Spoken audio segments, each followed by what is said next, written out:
जय श्रीमन्नारायण। श्रीशैलेशदयापात्रं धीभक्त्यादिगुणार्णवं यतीन्द्रप्रवणं वन्दे रम्यजामातरं मुनिं।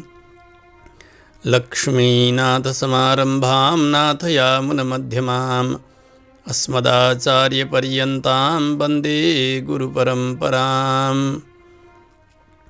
मौद्गल्यवंशं सुलभं सुशीलं रामानुजार्यस्य मताश्रयन्तं श्रीमत्सुखाचार्यकृपैकभाजं श्रीदेवकीनन्दनवर्यमीडे। चिदचित्परतत्त्वानां तत्त्वयाथार्थ्यवेदिने रामानुजाय मुनये नमो मम गरीयसे। नीलातुङ्गस्तनगिरितटी सुप्तमुद्बोध्य कृष्णं पारारथ्यं स्वं श्रुतिशतशिरसिद्धमध्यापयन्ती। सोच्छिष्टायां स्रजनिगलितं यावलात्कृत्य भुङ्क्ते गोदा तस्यै नम इदमिदं भूय एवास्तु भूयः। शतमखमणिनीला चारुकल्हारहस्ता स्तनभरनमिताङ्गी सान्द्रवात्सल्यसिन्धुः अलकविनिहिताभिस्रग्भिराकृष्टनाथा विलसतु हृदि गोदा विष्णुचित्तात्मजानः। विलसतु हृदि गोदा विष्णुचित्तात्मजानः। अखिलहेय प्रत्यनीक कल्याणैकतान श्वेतर समस्त वस्तु विलक्षण अनंत ज्ञानानंदैक स्वरूप परात्पर परब्रह्म परमेश्वर भगवान श्री गोदा रंगमन्नार प्रभु का विशेष अनुकंपा द्वारा श्री धनुर्मास महोत्सव को पावन अवसर में जगज्जननी श्री गोदाम्बा महारानी द्वारा अनुग्रहित श्री तिरुपावई दिव्य प्रबंध को रसास्वादन हामीहरू गरिरहेका छौं। नित्य अनुसन्धान गर्दै आज हामी 27औं श्रृङ्खलामा प्रवेश गरेका छौं। आज 27औं गाथाको कथासारलाई हामीले श्रवण गर्नेछौं। विशेष गरिकन आज भगवानको विवाह हुन्छ श्री गोदादेवीका साथमा। यद्यपि यो धनुर्मास व्रत सम्पन्न गरे पछाडि भगवानले स्वप्नमा दर्शन दिएर त्यस पछाडि कल्याणोत्सव भएको प्रसङ्गलाई हामीले अस्ति सुन्यौं। चरित्र ग्रन्थहरूले त्यसरी नै बताउँछन्। तर पनि यस धनुर्मास महोत्सवका भित्र यो 27औं दिन दिव्य देशहरूमा भगवानका मन्दिरमा गोदादेवीको विवाह भगवान श्री रङ्गनाथका साथमा सम्पन्न गरिन्छ, जसलाई कल्याण महोत्सव भनेर बताइन्छ। काहीँ काहीँ अन्तिम दिन पनि गर्ने यस्तो प्रचलन छ।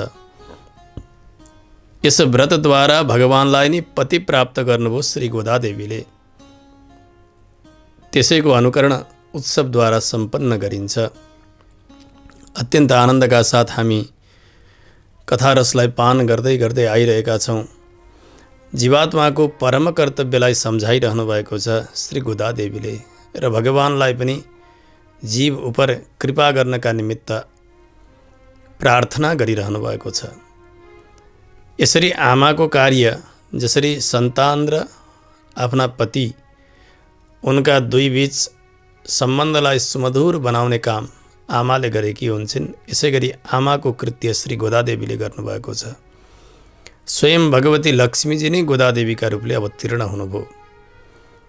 यस उसले लक्ष्मीजीको कार्य भनेकै पुरुषकार चेतनलाई भगवानका साथ सिफारिस गरिदिएर भगवानको प्यारो बनाइदिने, भगवानका काखमा पुर्याइदिने यो कार्य यस अवतारमा गोदादेवीले आफूले अनुष्ठान गरेर देखाइदिबक्सेको छ।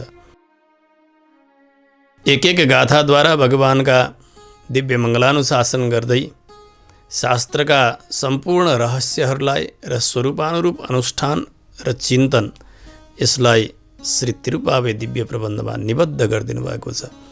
सम्पूर्ण श्रुतिको सार नै यहाँ झल्कन्छ भनेर आचार्यहरूले बताउनु भएको छ। प्रथमतः 27औं गाथाको मूल पाठ श्रवण गरौँ। त्यस पछाडि यसको भावानुवाद र विवरणमा हामी क्रमशः प्रवेश गर्नेछौँ। कुडारै बेल्लुम शिर गोविन्द उन्तन्नै पाडी परे कोण्डुयाम पेरु सम्मानम नाडुपगडम परिसिनाल नन्नाग सूडगमे तोलबडये तोडी सेवि पूवे पाडगमे एन्न नय्य पल्कलनुम यामडिवोम आडैयुडुप्पोम अदन पिन्ने पालसोरु मूडनेय पेदु मुजंगै बडिवार कूडी निरंदु कुलिरिंदे लोरेंबाबाय। श्री गोदादेवी का मुखारविंदबाट निश्रित 27औं गाथा।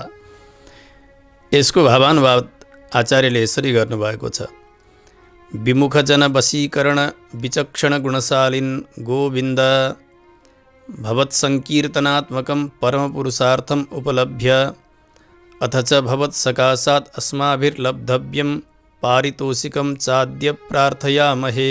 कृत्स्नजगति तलप्रशंसनार्हया समीच्या पद्धत्या पारितोषिकप्राप्तिरस्तु नः।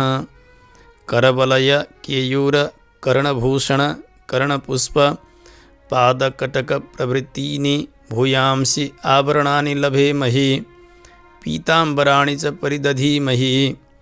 तदनुघृतसमृद्धिभरितं दुग्धान्नं कपोणिश्रुतियोग्यं भुञ्जीमहि। त्वया सह समवेतानाम् अस्माकम् एवं नाम परमशिशिरो भोगः सम्पद्यताम्। श्री गोदादेवी गोपी भावद्वारा भगवानका सन्निधानमा यसरी निवेदन गरिरहनु भएको छ। प्रभु, हजुरबाट विमुख हुने त्यस्ता जनलाई आफ्ना अधीनमा गर्ने गुणवाला हुनुहुन्छ। हे गोविन्द, हजुरको संकीर्तन रूप परम पुरुषार्थलाई प्राप्त गरेर अब हामी हजुरबाट प्राप्त गर्ने सम्मानका लागि प्रार्थना गरिरहेका छौँ। सम्पूर्ण जगतमा प्रशंसा गर्न योग्य अत्यन्त समीचीन पद्धतिद्वारा हजुरले हामीलाई सम्मान गर्नुपर्छ। हामीलाई हजुरले हातका बाला दिनुपर्छ, बाजुबन्द दिनुपर्छ, कुण्डल दिनुपर्छ, त्यसैगरी कर्णपुष्प दिनुपर्छ, पाउजु दिनुपर्छ। यस्ता यस्ता धेरै धेरै आभरणहरू हजुरले हामीलाई दिनुपर्छ। पीताम्बरहरू पनि हामीले लगाउनेछौँ। त्यस पछाडि तदनुघृत समृद्धि भरितम दुग्धान्नम कपोणी श्रुति योग्यम भुञ्जीमहि। क्षीरान्न जसमा पर्याप्त घिउ लागेको होस् त्यस्तो खिरान्न पान गर्दा यी औँलाका कापबाट घिउको धारो बगेर कुइनो हुँदै तलसम्म झरिरहेका त्यस्तो प्रकृतिको खिरान्न हामीलाई हजुरले दिनुपर्छ। हामी त्यस्तो भोजन गर्नेछौँ। हजुरका साथमा मिलेर हामीले यो सबै भोग अनुभव गर्नेछौँ। बडा आनन्दको भोग। त्यस्तो कृपा हजुरले गरिबक्सियोस्। मूल गाथाको अर्थ यही हो। प्रथम गाथामा सम्पूर्ण गोपिनीहरूलाई आह्वान गर्नुभयो भगवानका सन्निधिमा आउनका निमित्त। दोस्रो गाथामा शास्त्रले भनेको मान्ने भएर आओ भनेर आज्ञा गर्नुहुन्छ। तेस्रो गाथामा यो धनुर्मास व्रतको फलश्रुतिलाई बताउनुभयो, अत्यधिक धेरै फल हुन्छ भनेर। चौथो गाथामा सारा गोपिनीहरूले मेघ देवतालाई आज्ञा गर्नुहुन्छ वर्षनाका निमित्त, पर्याप्त वर्षा गर हे मेघ। यसरी पाँचौं गाथामा विघ्नको आशंका गर्नुभयो गोपिनीहरूले। वेदान्त जान्ने गोपिनीले त्यसको परिहार गर्नुहुन्छ। छैठौं गाथाबाट 15औं गाथासम्म एक एक विशेष सखीहरूको उत्थापन प्रारम्भ गर्नुभएको छ। छैठौं गाथामा भगवानको अनुभवमा चुर्लुममा डुबेकी एक विशेष गोपीको उत्थापन गर्नुभयो। सातौं गाथामा गोपी मण्डलीकी नायिका समान गोपिनीको उत्थापन गर्नुभयो। आठौं गाथामा भगवत अनुभवका लागि अत्यन्तै कुतूहल भएकी गोपीको उत्थापन गर्नुहुन्छ। नौं गाथामा मामाकी पुत्रीलाई जगाउनुहुन्छ। 10औं गाथामा कृतकृत्या गोपिनीको उत्थापन गर्नुभयो। 11औं गाथामा आफ्ना स्वधर्ममा निरत भएकी गोपीको उत्थापन गरेर 12औं गाथामा नित्य निरन्तर भगवानको सेवा गर्नाले आफ्ना घरका काम धन्दा सबै बिर्सिएका त्यस्ता गोप उनकी बहिनीको उत्थापन गर्नुहुन्छ। त्यसै गरी 13औं गाथामा सुन्दर आँखा भएकी गोपिनीको उत्थापन गर्नुभयो। 14औं गाथामा अघिल्ला दिन भोलि सबैभन्दा सबेरै उठेर तिमीहरूलाई जगाउन आउँछु भनेर प्रतिज्ञा गरेकी तर विलम्बसम्म सुतेकी गोपिनीको उत्थापन गर्नुभयो। 15औं गाथामा सम्पूर्ण गोपी मण्डलीको एकैसाथ दर्शन गर्न चाहेकी त्यस्ती गोपीको उत्थापन गर्नुभयो। त्यस पछाडि 16औं गाथामा नन्द भवन पुगेर भवनका द्वारपालहरूसँग भित्र जाने अनुमति माग्नुहुन्छ। 17औं गाथामा नन्दबाबा यशोदा मैया भगवान र बलरामजीको उत्थापन गर्नुभयो। 18औं गाथामा सम्झिनुभयो हो नीलादेवीको त हामीले उत्थापन गरेनौँ, आमाको कृपा बिना भगवान मिल्नुहुन्न, ठुलो हामीले अपचार गऱ्यौँ भनेर नीलादेवीलाई जगाउनु भयो। 18औं गाथामा 19औं र 20औं गाथामा नीलादेवी सहित भगवानको उत्थापन गर्नुभयो। 21औं गाथामा नीलादेवी गोपी मण्डलीमा आउनुहुन्छ। आएर सबै गोपिनीहरूले भगवानको स्तुति प्रारम्भ गर्नुहुन्छ। हामी हजुरका नै हौँ, हजुर एकमात्र गति हुनुहुन्छ भनेर यसरी प्रार्थना गर्नुभयो। र 22औं गाथामा त्यही अनन्यार्हतालाई दृढीकरण गर्नुहुन्छ। 23औं गाथामा गर्भगृहबाट आस्थान मण्डपमा आउनका निमित्त गोपिनीहरूले प्रार्थना गर्नुभयो भगवानलाई, भगवान आउनुहुन्छ। 24औं गाथामा भगवानको त्यो गतिलाई हेरेर भगवानका सुकोमल ती चरण, ती पत्थर काँडा, त्यस्तो भूमि, हो प्रभुलाई कति कष्ट भयो होला आउँदा भनेर अत्यन्तै भाव विभोर भएर गोपिनीहरूले भगवानको मङ्गलानुशासन गर्नुभयो। 24औं गाथामा 25औं गाथामा भगवानले भन्नुभयो तिमीहरूले पर्याप्त मङ्गलानुशासन गर्यौ, आस्थान मण्डपमा आउनु भनेर तिमीहरूले भनेका थियौ, म आएँ, भन के चाहन्छौ। गोपिनीहरूले भन्नुभयो त्वामेव काङ्क्षन्त्य सत्यः समागताः वयम्, हजुरलाई नै चाहेर हामी आएका हौँ। 26औं गाथामा भगवानले भन्नुभयो हिजो गोपिनी हो तिमीहरूले भन्दैछौ यदि हजुर हामीले चाहेको पुरुषार्थ दिन उत्सुक हुनुहुन्छ भने हजुरलाई नै चाहेर हामी आएका छौँ। यहाँ तिमीहरूका यी वाणीहरू परस्पर विरुद्ध छन्। हामीले चाहेको पुरुषार्थ दिन चाहनुहुन्छ भने भन्ने जो कुरा छ यसले तिमीहरूका हृदयमा अरू नै कुनै विशेष पुरुषार्थको कामना देखिन्छ, भन के चाहन्छौ। गोपिनीहरूले भन्नुभयो प्रभु हामीलाई व्रतका लागि उपयुक्त शङ्ख दिनुहोस्, त्यसै गरी भेरी दिनुहोस्, छाता दिनुहोस्, मङ्गलदीप, त्यसै गरी मङ्गलानुशासन गर्ने आचार्यहरू दिनुहोस्, ध्वजा पताका दिनुहोस्। यी आदि गरिएका यी व्रतका उपकरणहरू हजुरले प्रदान गर्नुपर्नेछ। यस प्रकारले निवेदन गर्नुभयो गोपिनीहरूले। 26औं गाथामा पाञ्चजन्य जस्ता शङ्खहरू माग्नु भएको छ, भेरी माग्नु भएको छ, अनि मङ्गलाशासनमा निरत भएका त्यस्ता ज्ञानीहरूलाई माग्नुभयो। मङ्गलदीपलाई, छातालाई, ध्वजा पताकालाई, यी सबै प्रकारका वस्तुहरू माग्ने गोपिनीको हृदयलाई भगवानले राम्रोसँग जान्नुभयो र भगवानले मनमा नै सोच्नुभयो यिनीहरू पक्कै पनि अनन्य प्रयोजन छन्, मदेखि अतिरिक्त केही नै चाहँदैनन्। भन्नै पनि यिनीहरूले त्यही भनेका थिए हजुरलाई नै चाहेर हामी आएका हौँ भनेर। अरू कुनै प्रकारका वस्तुमा यिनीहरूको लिप्सा छँदै नै छैन, केवल मेरो प्राप्ति यही नै यिनीहरूको मनोवाञ्छा हो। किनभने वासुदेव सर्वमिति समाहात्मा सुदुर्लभ, मैले गीतामा बताए अनुसारका त्यस्ता महात्माहरू त जगतमा दुर्लभै हुनुहुन्छ, जसले वासुदेव सर्वम, भगवान वासुदेव नै सब कुछ हुनुहुन्छ भनेर चिन्तन गर्नुभएको छ। यिनीहरू त्यस्तै उत्तम अधिकारीमा पर्दछन्, मलाई नै भोग्य मान्छन्, मलाई नै प्राप्य मान्छन्, मदेखि अतिरिक्त संसारका वस्तुहरू चाहँदैनन्। यिनीहरू पनि उत्तम अधिकारीहरू हुन्। यिनीहरूले अरू कुनै प्रकारको वस्तुहरू चाहेको होइन, मलाई त्यस्तो लागेको छ, भगवान चिन्तन गर्दै हुनुहुन्छ।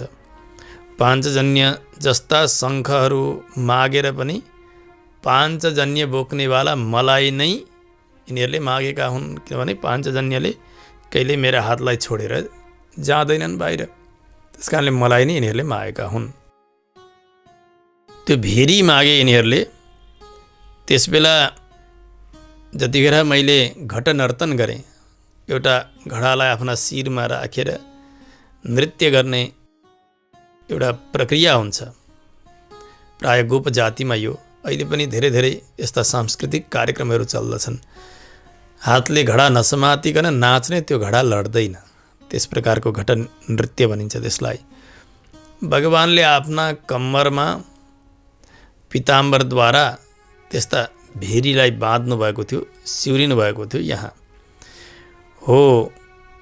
त्यसबेला मैले धारण गरेको भेरी यिनीहरूले देखेका छन्, त्यस कारणले त्यो भेरीसहित मलाई नै यिनीहरूले चाहेका हुन्। बहाना मात्रै भेरीको हो। त्यस्तै मङ्गलाशासन निरत त्यस्ता आचार्यहरू हामीलाई चाहियो भनेर पनि, जुन मेरा नित्य निरन्तर मङ्गलानुशासन गर्ने वैकुण्ठका पार्षदहरू छन्, चक्र शङ्ख शेष आदि गरेका, जो स्नेहाद अस्थान रक्षा व्यसनी छन्, प्रेमका कारणले गर्दा, भक्तिका कारणले गर्दा जुन वैकुण्ठमा कुनै प्रकारको विघ्न हुन्न, कुनै प्रकारको अनिष्ट छैन, तर मेरो स्वरूप रूप गुणवैभवमा व्यामुग्ध बनेका तिनीहरू भगवानलाई कहीँ कतै आपत्ति आउँछ कि भनेर भगवानको रक्षाका निमित्त तत्पर भइरहने, सदैव मङ्गलानुशासन गर्ने चक्रराज जस्ता हो। त्यस्ता चक्रराज सहित मलाई नै यिनीहरूले मागेका हुन्। यो बहाना मात्रै हो। मङ्गलानुशासन गर्ने भनेर पनि ती नित्य पार्षदहरूका साथमा मलाई यिनीहरू मागिरहेका छन्। अनि मङ्गलदीप भनेर यिनीहरूले त्यस्तो मागिरहेका छन् कि लक्ष्मीजीलाई मङ्गलदीप भनेर बताइन्छ। श्रीरङ्ग हर्म्य तलमङ्गल दीपरेखा। भगवान श्री रङ्गराज रूपी भवनका मङ्गलदीप भनेकी लक्ष्मीजी भइबक्सन्छ।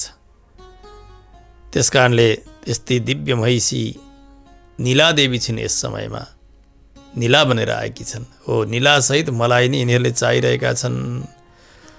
यो ध्वजा हामीलाई चाहियो, झन्डा हामीलाई चाहियो भनेर यिनीहरूले मागेका छन् नि, त्यो पनि मलाई नै हो यिनीहरूले बहानाले मागेका। दासः सखा वाहनमासनं ध्वजो यस्ते वितानं व्यजनं त्रयीमय उपस्थितं तेन पुरो गरुत्मता त्वदङ्घ्रि सम्मर्द किणाङ्क शोभिना। श्री यावनाचार्य स्वामीजीले बताउनु भएको छ आलबन्दारमा गरुडजीका विषयमा।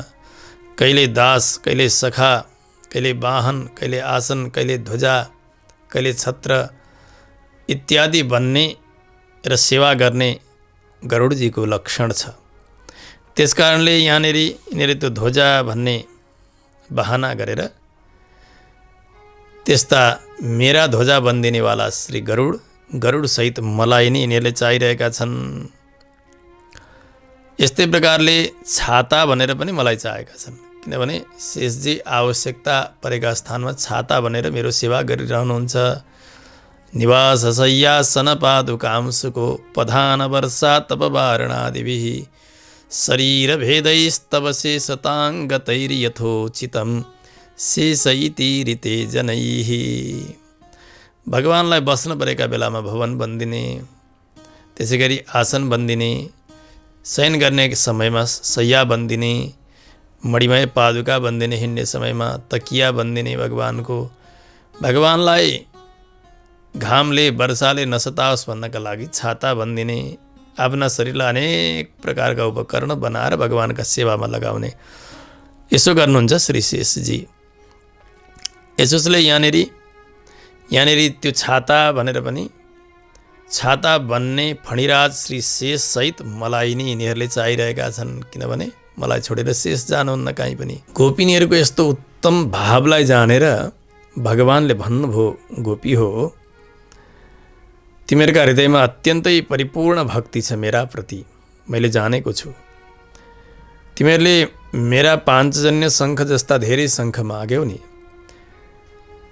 यी उभय विभूतिमा म जस्तो अर्को दोस्रो कोही छ भने मेरा पाञ्चजन्य शङ्ख जस्ता अरू शङ्ख पनि हुन्छन्, नभएदेखि म एक्लै छु र मेरा पाञ्चजन्य शङ्ख पनि एकै हुनुहुन्छ। तिमीले धेरै मागेका छौ। पाँचजन्य शङ्ख जस्ता शङ्ख त कहाँबाट ल्याउनु र मैले, त्यही पनि म विचार गर्छु है। भगवानले मानो यसो भन्नुभयो, एउटा त मेरो हातको भएको पाँचजन्य शङ्ख त्यो तिमीहरूले लैजाओ।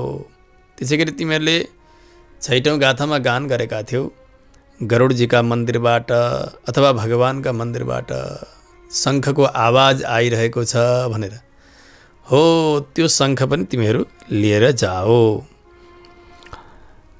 यस्तै शङ्खहरू जति छन् तिनीहरू तिमीहरूले चाहे जस्तो लिएर जान सक्छौ। भगवानले शङ्खको व्यवस्था गरिदिनु भयो। अनि भन्नुभयो, तिमीहरूले अत्यन्तै ठुलो भेरी नाम गरेको बाजा पनि चाहेका छौ। यो भेरी त प्राय गोप जातिमा हुन्छ नि, हामी भेरी नै बजाउँछौँ। त्यो जति चाहन्छौ तिमीहरू लिएर जाओ।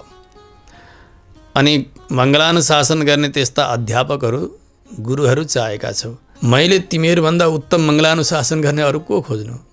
यति सुन्दर मङ्गलानुशासन तिमीहरू गरिरहेका छौ, त्यस कारणले तिमीहरू आफै हौ, आफै छँदैछौ। मैले त्यसको व्यवस्था गरिदिन परेन। अनि तिमीहरूले मङ्गलदीप चाह्यौ, ध्वजा चाह्यौ, अनि छाता चाह्यौ। यी चिजहरू त प्राय मिल्छन् नै। दीप जति बाले पनि हुन्छ, झन्डा ध्वजा जति बनाए पनि हुन्छ, जति लगे पनि हुन्छ। त्यस्तै प्रकारले छाता पनि चाहे जति लगे हुन्छ। यी सबै सुलभ वस्तुहरू छन्, यिनीहरू पनि लिएर जाओ। जे चाहेका छौ तिमीहरू लिएर जाओ। त भेरी माग्दाखेरि पनि भगवानले मानौँ यस्तो सङ्केत गर्नुभयो। एकपटक त्रिविक्रमावतारमा जतिखेर भगवानले सारा पृथ्वीलाई नाप्नुभयो, भगवानको श्री विग्रह बढ्यो, जाम्बवानले भेरी बजाउनु भएको त खुबसँग र परिक्रमा गर्नुभएको थियो। हो, त्यो भेरी पनि तिमीहरूकै लागि भयो, लैजाओ। मैले लङ्कामा विजय गरेँ, त्यसबेला विजय भइसकेपछि भेरी बजाइएको थियो, त्यो भेरी पनि बाँकी छ, त्यो पनि तिमीहरू लिएर जाओ। कुम्भ नर्तन गर्दा मैले कम्मरमा सिउरेको भेरी, त्यो पनि तिमीहरू लिएर जाओ। सबै पुग्यो होइन तिमीहरूलाई? यतिले तिमीहरूलाई पर्याप्त भयो कि भएन?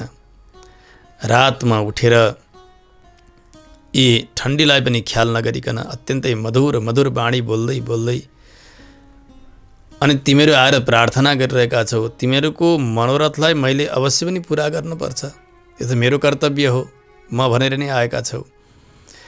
यतिले तिमीहरूलाई परिपूर्ण तृप्ति भएको छ कि छैन भन भनेर भगवानले सोध्नुभयो। त्यस पछाडि गोपिनीहरूले जे भन्नुभयो त्यो विषयलाई गोदादेवीले यो 27औं गाथामा निबद्ध गरिदिनु भएको छ। गोपिनीहरूले भन्नुभयो, हे भगवान, हे कृष्ण, मार्गशीर्ष अवगाहन नाम गरेको जो विशेष व्रत, त्यसका लागि आवश्यक वस्तुहरू हामीले माग्यौँ हजुरसँग। त्यो त व्रतका निमित्त आवश्यक वस्तुहरू व्रतमै चाहिन्छ, किनभने यो व्रतको बहाना नगर्ने भने हाम्रा पिताहरूले फेरि हामीलाई लगेर थुनिदिन्छन्। तर यो व्रत समापन भइसकेपछि हामीलाई विशेष प्रकारको सम्मान हजुरले गर्नुपर्छ नि, त्यो कुरा पनि आज हामी मागिराखेका छौँ। व्रत सम्पन्न भइसकेपछि त्यो कस्तो हो सुन्नुहोस्। गोपिनीहरू भन्दै हुनुहुन्छ, विमुख जन वशीकरण विचक्षण गुणशालीन गोविन्द, हजुर आफूबाट विमुख भएका व्यक्तिलाई आफ्ना गुणद्वारा सम्मुख गराउन सक्ने यस्ता समर्थ गुणवाला हजुर होइबक्सन छ। प्राय लोकमा के हुन्छ भने कोही अभिमुख हुन्छन्, कोही विमुख हुन्छन्, कोही उदासीन हुन्छन् कसैका लागि। कोही उनका लागि अनुकूल भएर उनीतर्फ फर्किदिएका, कोही उनलाई वास्ता नगर्ने विमुख भएका, कोही न विमुख न सन्मुख, उदासीन जस्ता यस्ता कस्ता न कस्ता प्रकारका पनि व्यक्तिहरू हुन्छन्। अब हेर्नु, प्राय अभिमुख जो हुन्छन् तिनीहरू आफ्ना मित्रहरू नै हुन्, जो विमुख हुन्छन् तिनीहरू शत्रु हुन्। तर शत्रुहरू मात्रै विमुख हुन्छन् भन्ने चाहिँ छैन। कहिलेकाहीँ जो प्यारा जान्छन् नि तिनीहरू पनि कुनै कारणवशात विमुख भइदिन्छन्। कसरी, यो कुरा हामीले जान्नुपर्छ। अत्यधिक धेरै भक्ति भएका यस्ता नैत्यानुसन्धानका पराकाष्ठमा पुगेका महापुरुषहरू, त्यस्ता भक्तहरू पनि भगवानसँग विमुख भएको अनुभव गर्नुहुन्छ। जसरी आलवन्दार स्वामीजीले गर्नुभयो कि म भगवानका सन्निधिमा जान योग्य छैन, त्यसकारणले मैले अलग्गै रहनुपर्छ। धिगशुचिम विनीतं निर्दयं मामलज्जं परमपुरुषयोऽहं योगिवर्याग्रगण्यैः विधिशिवसनकाद्यैर्ध्यातुमत्यन्तदूरं तव परिजनभावं कामये कामवृत्तः। हो, मेरो कस्तो इच्छा कि म कस्तो छु, अत्यन्तै धिक्कार्न योग्य छु, अशुचि अपवित्र छु। विनय भन्ने, नम्रता भन्ने त ममा छँदै नै छैन, दया छैन, लाज छैन। हे परमपुरुष, म त्यस्तो स्थानलाई प्राप्त गर्न चाहिरहेको छु, त्यस्ता परमात्माको स्तुति गर्न उद्यत भएको छु, हजुरलाई पाउन प्रयास गरिरहेको छु। हजुर भने कस्तो हुनुहुन्छ? योगी वर्याग्रगण्यैः विधि शिवसनकाद्यैः ध्यातुम अत्यन्त दूरम। योगको उच्च स्थानमा पुगेका त्यस्ता महामुनिहरू, ब्रह्मा, शङ्कर, सनकादि ऋषिहरू, उहाँहरूले ध्यान गर्दा पनि हजुरलाई ध्यानको विषय बनाउन सकिरहनु भएको छैन। त्यस्ता परम पुरुषोत्तम भगवान नारायणको सान्निध्यमा चाहिरहेको छु, उहाँ गएर नित्य कैङ्कर्य गर्ने इच्छा व्यक्त गरिरहेको छु। मलाई धिक्कार छ, म त्यो योग्य होइन भनेर अति धेरै भक्ति भरिपूर्ण भएका त्यस्ता महाभागवतहरूले पनि भगवानसँग विमुख भएको अनुभव गर्नुहुन्छ। भनेको त्यहाँ जान योग्य म छैन, यही नै हो। श्रीरङ्गराजस्तवमा बताउनुहुन्छ भट्टर स्वामीले, गर्भ जन्म जरा मृति क्लेश कर्म सडुर्मिगः स्वेव देववसटकृतं त्वां श्रीयोरहम कामये। जस्तो कि यज्ञमा हवन गर्नका निमित्त तयार गरिएको त्यो हवि पुरोडासलाई कुत्ताले लिएर जानु जसरी अनर्थ हो, त्यो उसको भाग हुँदै होइन, भगवानका निमित्त तयार गरिएको। त्यस्तै प्रकारले म पनि कस्तो गर्दैछु भने गर्भमा आउने, जन्मिने, बुढो हुने, मर्ने, अनेक प्रकारका कष्टहरू भोग्ने, अनेक प्रकारका दुष्कर्महरू गर्ने, यस प्रकारका विकारले युक्त भएको म के गर्छु? उहाँ नित्य मुक्तले प्राप्त गरेको त्यो मोक्ष पदलाई, भगवानको नित्य कैङ्कर्यलाई चाहन्छु। म छु यस्तो, चाहँदैछु फल त्यस्तो, त्यस कारणले म योग्य छैन भनेर नैचानुसन्धानका पराकाष्ठमा रहेका भागवतजनहरू पनि भगवानका साथमा हाम्रो सङ्गति कसरी हुन सक्छ भनेर विमुख भएर रहनुहुन्छ। कोही कोही प्रेयसीजन एकदमै प्रणय रोषले परिपूर्ण भएर आफ्ना प्रेमीबाट अलग अलग हुन चाहनुहुन्छ। तिमी मेरा छेउमा नआऊ, म तिमीसँग छैन भनेर हिँड्ने। भगवानकै चरित्रमा पनि गोपिनीहरूको यस्तो अनुभव छ। याहि याहि माधव गच्छ गच्छ केशव मात्रतिष्ठ मात्रतिष्ठ दूरतो ब्रजाच्युत देहि देहि कन्दुकम याहि याहि दूरतो जारचोर माधव दूरतोपसर्पहे। गोपिनीहरू भगवानका साथमा प्रणयरोष व्यक्त गर्नुहुन्छ। ए माधव जाऊ जाऊ, तिमी जाऊ, उता जाऊ, हे केशव जाऊ, यहाँ नबस नबस, टाढा जाऊ टाढा जाऊ। त्यो तिमीले समाएको जो कन्दुक छ नि भकुण्ड, त्यो हामीलाई देऊ, अनि तिमी पर जाऊ, टाढा जाऊ। कहिले नजिक आउने, कहिले रिसले टाढा जाने, अनि कहिले काहीँ भनेका समयमा प्रेमी आइपुगेनन् भने प्रेयसी रिसाउने, प्रेयसी आइपुगेनन् प्रेमी रिसाउने। योलाई प्रणय रोष भनिन्छ। यसले पनि कहिलेकाहीँ व्यक्ति विमुख हुन्छ। त्यसकारणले दुष्ट भावद्वारा, शत्रु भावद्वारा मात्रै व्यक्ति विमुख हुन्छ भन्ने होइन। अत्यधिक प्रेम भयो भने पनि त्यस्ता प्रेमीका साथमा प्रणय रोष देखाएर केही समय विमुख हुने, यस्ता पनि हुन्छन् व्यक्तिहरू। अर्का जसका हृदयमा मात्सर्य भरिएको छ, ईर्ष्या भरिएको छ, ऊ त जहिले विमुख हुन्छै हुन्छ। त्यसका नजिकमा जानै नपरे हुन्थ्यो नि भन्ने भाव उसमा लागेको हुन्छ। त्यसकारणले ऊ जाँदै जाँदैन, शत्रुहरू त जाँदैनन्, विमुख हुन्छन्। यो त सिद्ध नै छ। कहिलेकाहीँ द्वेष पनि नगर्ने, प्रेम पनि नगर्ने अनि उदासीन भएर रहने व्यक्ति पनि विमुख नै हुन्छन्। न प्रेम छ न त द्वेष छ, केही न केही। यस्ता व्यक्तिहरू पनि विमुखै हुन्छन्, किन उहाँ जाँदैनन्, तिनीहरू चाहँदैनन्। त्यसकारणले विमुख कोटिमै यिनीहरूको पनि परिगणना हुन्छ। यसुसले विमुख हुने भनेर 4 प्रकारका व्यक्तिहरूलाई यहाँ परिगणना गरियो अहिलेसम्म।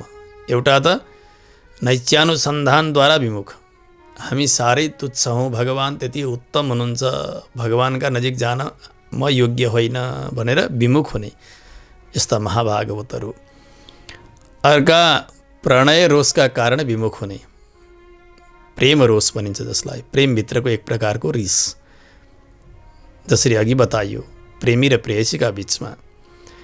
अर्को हुन्छ मात्सर्यका कारण, ईर्ष्याका कारण विमुख हुने। अर्को हुन्छ उदासीन भएर, केही मतलबै नगर्ने भएर विमुख हुने। यी 4 प्रकारका हुने भए। यी 4 प्रकारका विमुखहरूलाई वशीभूत गरेर आफूतर्फ सन्मुख गराउने गुण भगवानमा छ। कस्तो त्यो गुण भन्दा सौशील्य गुण। अत्यन्तै उत्कृष्ट भएर पनि सबैभन्दा निहीन व्यक्तिहरूसँग पनि म तिमीहरू जस्तै हुँ, समान हुँ भनेर समान व्यवहार गर्नुको नाम हो सौशील्य। महतो मन्दै सह निरन्ध्रेण संश्लेषः सौशील्यम। हामीले गोवर्धन लीलाका प्रसङ्गद्वारा यो कुरा बुझेका छौँ। भगवान् सर्वेश्वर नारायण भएर पनि अहम वो बान्धवो जातः, ती सिंगाने गोप बालकहरूका साथमा, ती गोठालाहरूका साथमा म तपाईँहरूकै बन्धु हुँ, बान्धव हुँ भनेर यो प्रकारको सौशील्य प्रकाश गरिबक्सन्छ। त्यसकारणले नैत्यानुसन्धानबाट विमुख भएकालाई भगवान् सौशील्य गुणद्वारा खिचेर आफूतर्फ ल्याउनुहुन्छ। होइन होइन, तिमी त्यति नीच कहाँ छौ र म पनि नीचै हुँ, तिमी जस्तै हुँ भनेर। त्यसै गरी प्रणय रोषले विमुख भएका त्यस्ता व्यक्तिहरूलाई जसरी प्रेमी विमुख भएका छन् भने प्रेयसीले आफ्नो हावभाव, चेष्टा, श्रृङ्गार इत्यादि प्रदर्शन गरेर अनि उनलाई वशमा गर्छन्, त्यसै प्रकारले भगवान्ले पनि आफ्नो अत्यन्तै श्रृङ्गार चेष्टाहरू प्रदर्शन गरेर प्रणय रोषबाट विमुख भएकालाई आफूतर्फ उन्मुख गराइबक्सन्छ। जो ईर्ष्याले विमुख भएका छन् नि त्यस्ता शत्रुहरू, तिनीहरूलाई भगवान् शूरता, वीरता इत्यादि प्रदर्शन गरेर अधीनमा गरिबक्सन्छ। जो उदासीन भएर विमुख भएका छन्, केही मतलबै नगर्ने भएर, तिनीहरूलाई पनि भगवान्ले अत्यधिक सौन्दर्य, लावण्य इत्यादि प्रदर्शन गरेर आहा आहा भन्ने बनाएर ती उदासीनलाई पनि आफूतर्फ उन्मुख गराइबक्सन्छ। धेरै प्रकारका त्यस्ता चरित्रहरू छन्। भगवान् सर्वेश्वरका त्यस्ता गुणहरूमा लट्ठ भएका, भगवान्लाई देखिसकेपछि फेरि यतापट्टि आँखो फर्काएर लानु नपरोस् भने जस्ता भएका त्यस्ता व्यक्तिहरू छन् जो भगवान् भनेर जान्दै जान्दैनथे। हामीले चरित्रहरूद्वारा सुनेकै छौँ। त्यसकारणले यहाँ गोपिनीहरूले भन्नुभयो आफूबाट विमुख हुने त्यस्ता व्यक्तिहरूलाई सम्मुख गराउन सक्ने गुण भएका हे भगवान् भनेर यो सिद्ध भयो। त्यस पछाडि गोविन्द भन्ने सम्बोधन गर्नुभयो। जति बेला भगवान्ले गोवर्धन लीला गर्नुभयो, इन्द्र रिसाए, खुब वर्षा गर्न लगाए, मेरो अपमान गर्यो कृष्णले भनेर। भगवान्ले गोवर्धन धारण गर्नुहुन्छ, सारा ब्रजवासीहरूलाई तल राख्नुभयो। इन्द्रले वर्षा बन्द गरे डराएर। ब्रजवासीहरूलाई लिएर भगवान् ब्रजमा जानुभयो, गोवर्धनगिरीलाई उचित स्थानमा राखेर। इन्द्र आए, अत्यन्तै अपराध गरेँ मैले भन्ने उनलाई छ। त्यसबेला कामधेनुलाई साथमा लिएर आउँछन्, किनभने व्यक्तिले अपराध गर्यो भने सोझै जसको अपराध गरेको छ त्यहाँ उसले मुख देखाउन सक्दैन, त्यो पापले उसलाई गलाएको हुन्छ। कामधेनुलाई लिएर आएर इन्द्रले भगवानको स्तुति गर्छन्। अन्तिममा प्रभु हजुरको महाभिषेक गर्ने हामीलाई इच्छा छ भनेर प्रार्थना गरेपछि कामधेनुका दूधद्वारा, त्यसै गरी ऐरावत हात्तीका सोंडले ल्याएको आकाश गङ्गाको जल मिलाएर भगवानको तिरुमञ्जन गरिन्छ। महाभिषेक सम्पन्न गरेपछि भगवानको एउटा नाम त्यहाँ सम्बोधन गरियो, हे गोविन्द। गोविन्द नाम भगवानलाई मिल्यो। त्यस्तै प्रकारले गोविन्द भन्नुको अर्थ के? गो भनेको गाई, गो भनेको ज्ञान, विद्या, शास्त्र, पृथ्वी इत्यादि धेरै अर्थ छन् यसका। त्यस कारणले गोविन्द भनेको हजुरको ज्ञान अत्यधिक धेरै छ, ज्ञानलाई हजुरले अधीनमा गरिबक्सेको छ। यस्ता प्रभु विश्वतोमुखम वैदग्ध्यम, सबैतिर फैलेको यो ज्ञान सबैलाई विस्मय गराउनेवाला छ भन्ने यो सङ्केत हो। गोपिनीहरूले भन्नुभयो हजुरको सङ्कीर्तन रूप परम पुरुषार्थलाई प्राप्त गरेर भनेर। यो व्रत विशेषको अनुष्ठान गर्दै हुनुहुन्छ गोपिनीहरू। यो त एक बहाना मात्रै हो, हामीले सुनि नै रहेका छौँ। गोपवृद्धहरूले अनुमति दिनुभयो 1 महिनासम्मको व्रत गर्नका लागि। त्यस कारणले व्रतको नाटक त गर्दै गर्न पर्यो। तर हामीलाई केवल व्रतका निमित्त पिताजीहरूले आज्ञा दिनुभएको थियो। प्रभु, आज पिताजीहरूले आज्ञा दिएको यति अवसरलाई सदुपयोग गरेर हामी जोडसँग हजुरको नाम सङ्कीर्तन गरिरहेका छौँ, राम कृष्ण नारायण इत्यादि भजन गरिरहेका छौँ। अनि यही हाम्रा निमित्त परम पुरुषार्थ हो। हामीलाई व्रत गर्नु ठुलो छैन, हजुरको नाम लिनु नै सबैभन्दा ठुलो फल हाम्रा निमित्त हो। हे भगवान, हजुर जसरी आफ्ना मुरलीमा हाम्रा नामहरू भरेर गाउनुहुन्थ्यो, बजाउनुहुन्थ्यो, त्यो नाम सुनेर हामी आउँथ्यौँ। ती बाछा आउँथे, गाई आउँथे। भगवानले वंशी बजाउँदा त्यो वंशीमा ती बालकहरूको नाम भरेर बजाउनुहुन्थ्यो। ती बालकहरू हाजिर हुन्थे। जुन गाईको नाम उच्चारण गर्नुहुन्थ्यो ती गाई, तिनै बाछा, तिनै गोपीहरू त्यहाँ उपस्थित हुन्थे। त्यस्तो भगवानको मुरली। नाम समेतम कृत सङ्केतम गायति मुरलीम गोविन्द। यस प्रकारले गोविन्दले वंशी बजाउनुहुन्थ्यो। गोपिनीहरूले भन्नुभयो हजुरले त्यसरी हाम्रा नाम भरेर वंशी बजाउनुभयो नि, गाउनुभयो। हामी पनि हजुरको नाम स्पष्टतया गाउन नपाएर बसिरहेका थियौँ। पिताजीहरूले हामीलाई एकातिर थुनिदिनु भएको थियो, हजुरलाई अर्कातिर थुनिदिनु भएको थियो। तर आज हामीले अलिकति छुट्टी कसो पायौँ? एकदमै जोडसँग हजुरका नाम सङ्कीर्तन गरेर आइरहेका छौँ। प्रकाशमेव, अरूले सुन्ने गरी गाइरहेका छौँ। योभन्दा ठुलो पुरुषार्थ केही हुन्छ र? यो हामीले प्राप्त गरेका छौँ। त्यस पछाडि भन्नुभयो हजुरबाट हामीले सम्मान प्राप्त गर्नुपर्छ, त्यही सम्मानको प्रार्थना गर्नका लागि आएका छौँ। जस्तो कि हिरण्यकशिपुको राज्य चल्यो, त्यसबेला भगवानको नाम उच्चारण गर्न कसैले पाउँदैन थियो। कोही देवताको नाम, भगवानको नाम कसैले उच्चारण गर्नै पाउँदैन थियो। महाराज हिरण्यकशिपु की जय भन्नुपर्थ्यो, जहिले सबैले। देवताहरू पनि त्यसै भन्दथे, सबैलाई नोकर चाकर जस्तो बनाएको थियो उसले। त्यस्तै प्रकारले यस ब्रजमा हजुरको नाम उच्चारण गर्नै नसक्ने स्थिति पैदा भएको थियो यो व्रत गर्नुभन्दा पहिले। कृष्ण, गोविन्द, कन्हैया, माधव भन्न नपाइने अवस्था भएको। हाम्रो यो बढ्दो उमेर, हजुरको अत्यन्तै चञ्चल स्वभाव, यसलाई देखेर हाम्रा पिताजीहरूले भन्नुभयो त खबरदार कृष्णको नाम तिमीहरूले उच्चारण गरौला, खबरदार। त्यस्तै डरमर्दो स्थिति थियो प्रभु। हिरण्यकशिपुको राज्यको जस्तै स्थिति भइसकेको थियो ब्रजमा पनि। तर यस्तो हुँदाहुँदै पनि अहिले यो व्रतका बहानाले हजुरको नाम उच्चारण गरिरहेका छौँ। त्यसमा पनि उच्चैही, जोडसँग गाइरहेका छौँ। हरे राम गाउँदै आइरहेका छौँ, हरे कृष्ण गाउँदै आइरहेका छौँ। यति ठुलो साहस हामीले गऱ्यौँ नि, सानो काम हामीले गरेका हौँ त। त्यस कारणले हामीले यति धेरै ठुलो कार्य गरिसकेपछि हामीलाई पुरस्कार अवश्य पनि मिल्नुपर्छ, सम्मान हजुरले गरिदिनै पर्छ। यही हो गोपिनीहरूको भाव। जति बेला दशरथ महाराजले सुमन्त्रलाई युवराज पदमा रामजीलाई अभिषेक गर्ने समय भयो, जाऊ गएर लिएर आऊ रामलाई भनेर आज्ञा दिनुभयो। सुमन्त्र जानुहुन्छ। भगवान श्रीरामका भवनबाट सुमन्त्रजी रामजीलाई लिएर बाहिर आउने समय भयो। त्यसबेला वाल्मीकि महर्षिले भन्नुहुन्छ सीताजी पनि साथसाथमा मङ्गल आरती गर्दै गर्दै द्वारसम्म आउनुभएको थियो। भगवानले धेरै ठुलो सम्मान सीताजीलाई गर्नुभयो। पति सम्मानिता सीता, पति श्रीरामजीले भगवती सीताजीलाई सम्मान गर्नुभयो भनेर वाल्मीकिले बताउनु भएको छ। हो जुन प्रकारको सम्मान भगवान श्रीरामले सीताजीलाई गर्नुभएको छ नि, हामी हो त्यस्तै कोटिको सम्मान हजुरबाट खोजिरहेका छौँ। त्यही उच्च सम्मान हामीले चाहेका हौँ। त्यो सम्मान थाहा पाइसकेपछि सम्पूर्ण जगतले प्रशंसा गरोस्, आहा आहा आहा कस्तो सम्मान गर्नुभएको श्रीकृष्णले गोपिनीहरूलाई भनेर। त्यस प्रकारको उत्तम पद्धतिद्वारा हामीलाई हजुरले पुरस्कृत गर्नुपर्छ, सम्मान गर्नुपर्छ।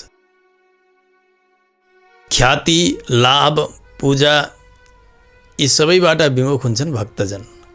ख्याति, लाभ, पूजा यसलाई पिशाचिनी भन्नुहुन्छ आचार्यहरूले।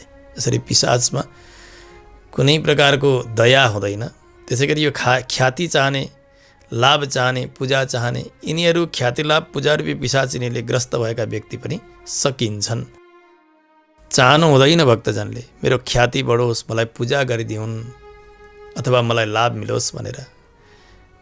परमैकान्त भक्तका उपल्लो सीमामा पुगेका यी गोपिनीहरू अनन्य शेषत्वको प्रार्थना भगवानसँग गर्ने यी गोपिनीहरू, यिनीहरूले प्रशंसा कसरी चाहन सकेका छन्? यो त एउटा शङ्का हुने भयो नि। पुरस्कार सम्मान चाहिरहेका छन् यो व्रत सकिएपछि भन्दा यहाँनिर अरूले प्राप्त नगरेको उत्तम पुरुषार्थको कामना यहाँ गोपिनीहरूले गर्नुभएको छ। कस्तो भने अरूले गर्ने प्रशंसालाई गोपिनीहरूले चाहनु भएको छैन। यहाँ त भगवानले गर्नुभएको सम्मान जो पुरस्कार हो त्यसको प्रशंसा होस् भनेर मात्रै चाहनु भएको छ। हाम्रो अरूले प्रशंसा गरिदिउन्, ओहो यिनीहरू कति भाग्यमानी भनेर भनिदिउन् भन्ने गोपिनीहरूले चाहनु भएको छैन। आहा भगवानले गर्नुभएको सम्मान कति उत्कृष्ट, यही मात्रै उहाँहरूको हृदय हो।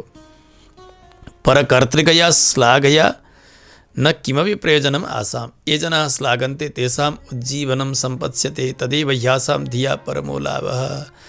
जसले भगवानले हो कति उत्तम सम्मान गर्नुभयो भनेर प्रशंसा गर्छन्, हो उनीहरूकै उज्जीवन हुन्छ, उनीहरूकै कल्याण हुन्छ। त्यस कारणले उनीहरूको कल्याण हुने प्रकृतिको सम्मान हजुरले हामीलाई गरिदिनुपर्छ, यो भाव हो।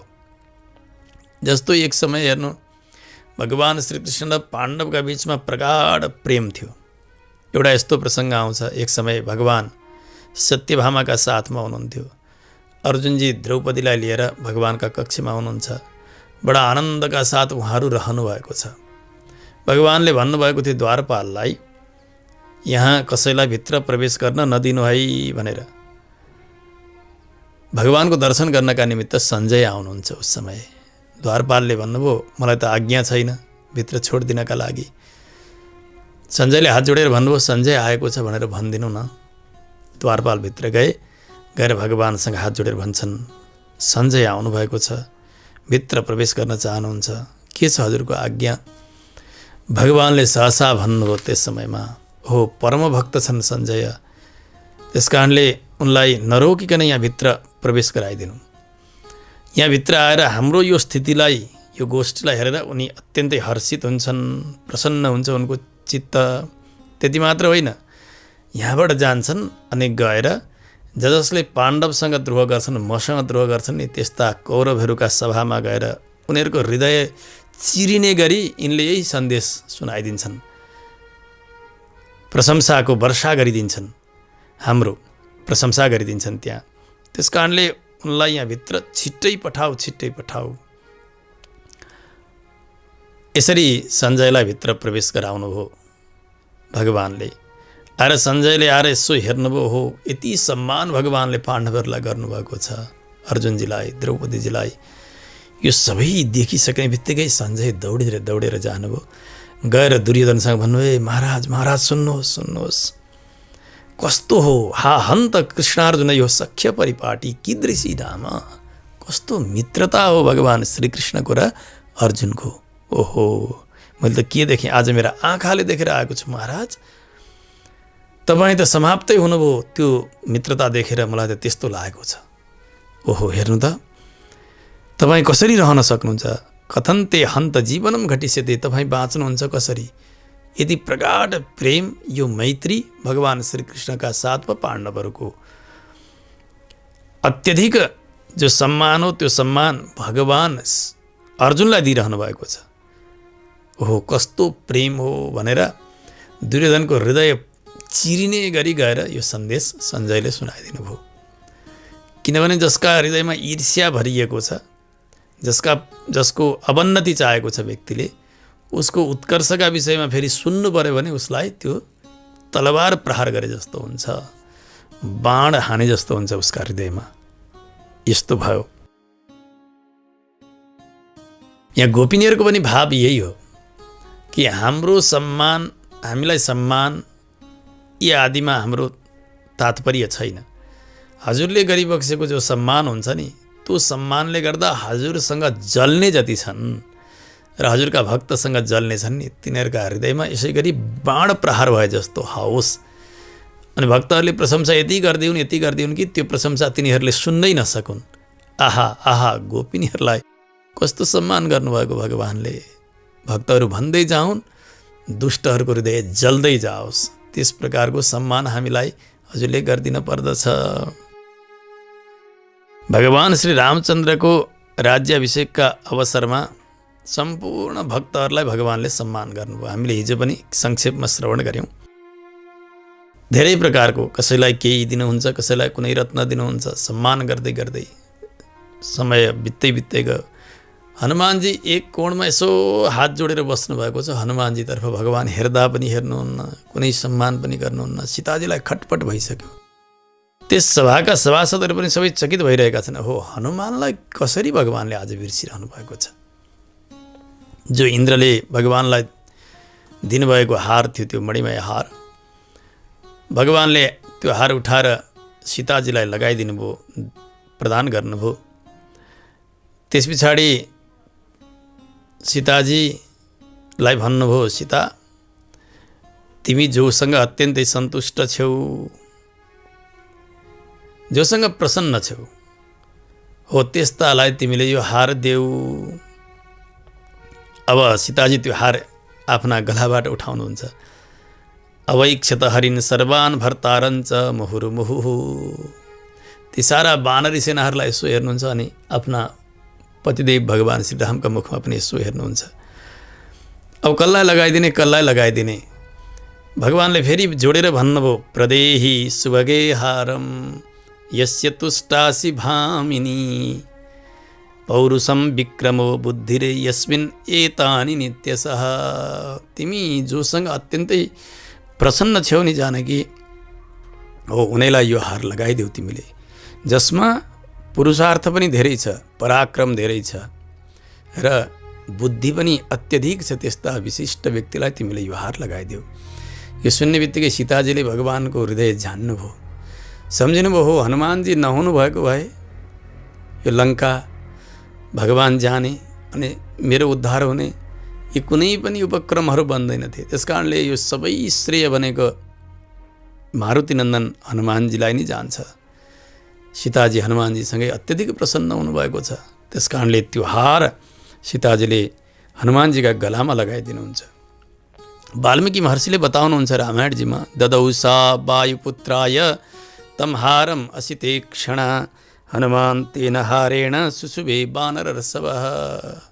गलामा लगाइदिनु भयो त्यो हार। भगवानले भन्नुभएको थियो, जसमा पुरुषार्थ छ, पराक्रम छ र बुद्धि छ, उनीलाई लगाइदिनु। हनुमानजीमा यी सबै चिज थिए। भगवानले हनुमानजीमा भएको ज्ञानको त प्रशंसा गर्नुभयो, हामीले हिजो सुन्यौँ। त्यति लामो समयसम्म बोलिरहँदा पनि कति पनि अशुद्ध शब्द, अपशब्दहरू हनुमानजीका मुखबाट निस्किएनन्। भगवानका साथमा पहिलो भेट हुँदा पराक्रमको त कुरै नै गर्न परेन। अत्यन्तै सुन्दर देखिनु भएको छ श्री हनुमानजी। यहाँ केवल भगवानले मात्रै सम्मान गर्नुभएको भए हनुमानजीको त्यति वैशिष्ट्य देखिने थिएन।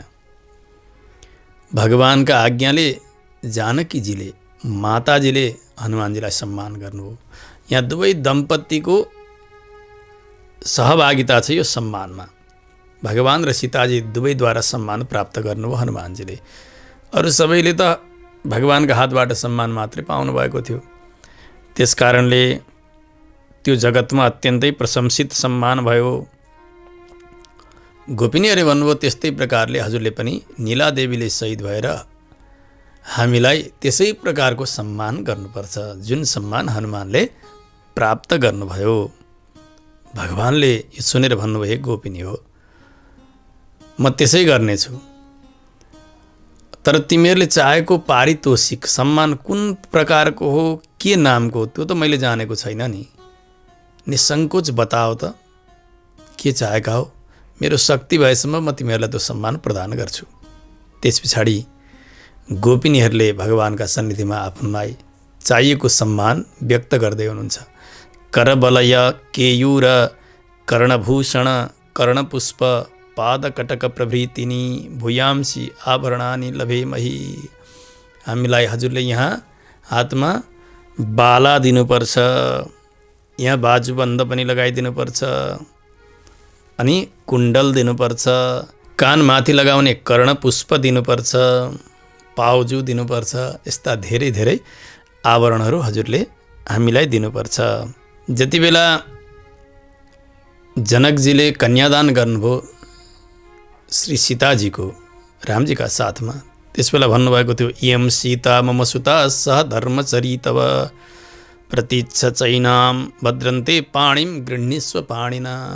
राम आजका दिनबाट यी मेरी छोरी सीता तपाईँकी धर्मचारिणी बनिरहेकी छन्, छाया जस्ती, जसरी व्यक्ति र छाया अलग हुँदैन त्यस्तै बन्दैछिन् है यिनी, यिनको पाणी ग्रहण गर्नुहोस् भनेर सीताजीको हात भगवानका हातमा राखिदिनु भएको थियो जनकजीले।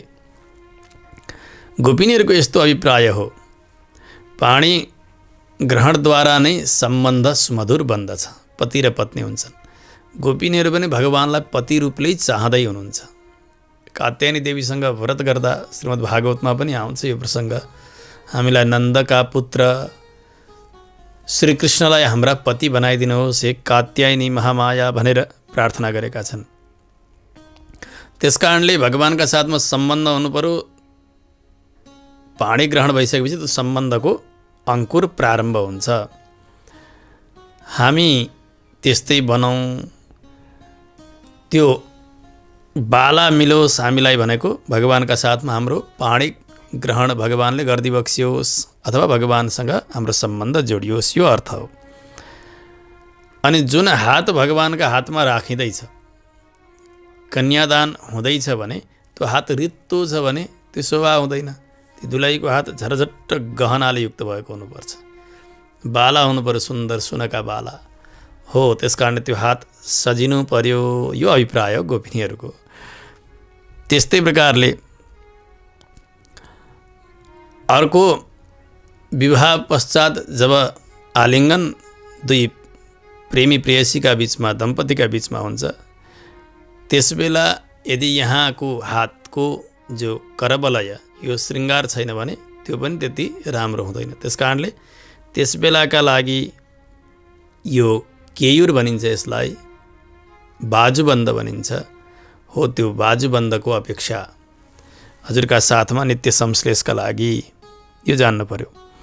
त्यसै गरी त्यस पछाडि के हुन्छ, दम्पतिका बिचमा वार्ता हुन्छन्, वार्ता हुँदा कानमा यसो खुसु खुसु बोल्ने हुन्छ। त्यो कान बुच्चै भयो भने त्यो दुलाहीको त्यो सुहाउँदैन। त्यस कारणले त्यहाँ कानमा लगाउने कुण्डलको प्रार्थना त्यो हो। यसै गरी अर्को यहाँ लगाउनेलाई कुण्डल भनिन्छ भने कानका माथि लगाउनेलाई कर्णपुष्प चाहिँ माथि लगाइन्छ, त्यो पनि त्यसैका निमित्त नै हो, कानलाई श्रृङ्गार गर्नका लागि। त्यस्तै प्रकारले अरू पनि बताउनु भयो। जतिखेर परमरसिक त्यस्ता पति हुन्छन्, त्यो प्रणय दशामा पत्नी प्रणय रोषमा लागेकी हुन्छन्, तिनलाई फकाउनका निमित्त चरण दबाउँछन्, चरणमा गएर झुक्छन्। त्यसबेला ती पत्नीका गोडामा यदि पाउजु छैन भने त्यो पनि सुहाउँदैन। त्यस कारणले पाउजु पनि आवश्यक पर्यो, त्यो पनि श्रृङ्गार गर्न पर्यो नि।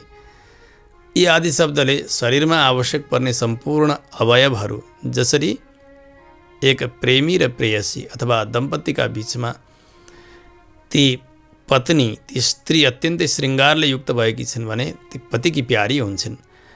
यी सबै आभूषणहरूको बहाना यी सबै प्रकारको किन चाहँदै हुनुहुन्छ, यसको आन्तरिक अर्थ त अहिले एकछिन पछाडि खुल्छ व्यङ्ग्यार्थमा। तर सामान्य कथानक पक्षलाई हेर्ने हो भने पनि गोपिनीहरू भगवानलाई पति मान्न चाहनुहुन्छ। त्यसकारणले भगवानको अनुकूल र अनुरूप बन्नका निमित्त यी श्रृङ्गारहरूको अपेक्षा उहाँहरूले गर्नुभएको देखिन्छ। त्यस पछाडि भन्नुभयो हामीलाई पीताम्बर दिनुपर्छ, हजुरले धेरै पीताम्बर वस्त्र धारण गर्नेछौँ। कस्तो हुन्छ भने पहिले लगाउने भित्री आभरणहरू सबै लगाइसक्नुहुन्छ माताजीहरूले, त्यस पछाडि सुन्दर वस्त्र पनि लगाउनुहुन्छ। यो श्रृङ्गारको यही क्रम रहन्छ। त्यस कारणले गोपिनीहरूले पनि त्यही नै चाहनु भएको। अर्को एउटा सम्बोधन गर्नुभयो हे गोविन्द भनेर। त्यो गोविन्द भनेर लगत्तै सम्बोधन गर्नुको पनि तात्पर्य यही हो कि जति बेला वस्त्रको अपेक्षा भएको थियो द्रौपदीजीलाई, उस बेला पनि हे गोविन्द पुकार्नु भएको थियो। उहाँले भन्नुभएको थियो हे गोविन्द, हे द्वारकाधीश, यस्ता माटाका मूर्ति जस्ता भएका शरीर सम्बन्धीहरू कसैले पनि मेरो रक्षा गरेनन्, हजुर मात्र एक रक्षक हुनुहुन्छ, रक्षा गरिबक्स्योस्, हजुरको चरणको शरणागति गर्दैछु। यसरी गोविन्द गोविन्द भनेर पुकार गर्नुभयो र भगवान वस्त्र बनेर द्रौपदीको लज्जाको रक्षा गरिबक्स्यो। त्यसकारणले यहाँनिर हामी पीताम्बर धारण गर्नेछौँ भनेर गोविन्द नाम उच्चारण गर्नुभयो, सम्बोधन गर्नुभयो भगवानको। हामीलाई त्यस्तै सुन्दर वस्त्र प्रदान गर्नुपर्छ भन्ने सङ्केत हो भनेर यहाँनिर बताउनुहुन्छ। अनि भन्नुभयो त्यस्तो क्षीरान्न, पायस एक प्रकारको हुन्छ, अर्को हुन्छ क्षीरान्न हुन्छ। पायस अलि साह्रो हुन्छ, क्षीरान्न भनेर एकदमै यसरी ग्लासमा राखेर पिउन सकिने प्रकारको हुन्छ क्षीरान्न। क्षीर भनेको दुध, दुध धेरै छ अन्न कम छ, त्यसलाई क्षीरान्न भनिन्छ। हामीलाई त्यस्तो क्षीरान्न दिनु पर्यो जुन क्षीरान्नमा पर्याप्त घिउ लागेको होस्, घिउले ढाकेको होस् त्यस्तो। अब त्यो पान गर्दा के हुन्छ, त्यो दुधका साथमा त्यो घिउको धारो यहाँबाट चुहिन थाल्छ, चुहिँदै चुहिँदै यहाँ कुइनाबाट भुइँमा झर्छ त्यो घिउको धारो हो। यस्तो मिठो खिर हामीलाई हजुरले प्रदान गर्नुपर्छ। बडा विचित्रको याचना सम्मानको गोपिनीहरूको। अब उहाँहरू चाहने हुन्छ कि वासुदेव सर्वमिति, हाम्रो लागि भोग्य भनेका पनि भगवान वासुदेव, रक्षक हाम्रा भगवान वासुदेव। यसरी निश्चित गरिसकेका यस्ता गोपिनीहरूले भगवानका साथमा यो अन्नको इच्छा गर्नुभयो, त्यसमा पनि घिउ परिपूर्ण भएको क्षीरान्नको इच्छा गर्नुभयो। यो त ठिक भएन नि।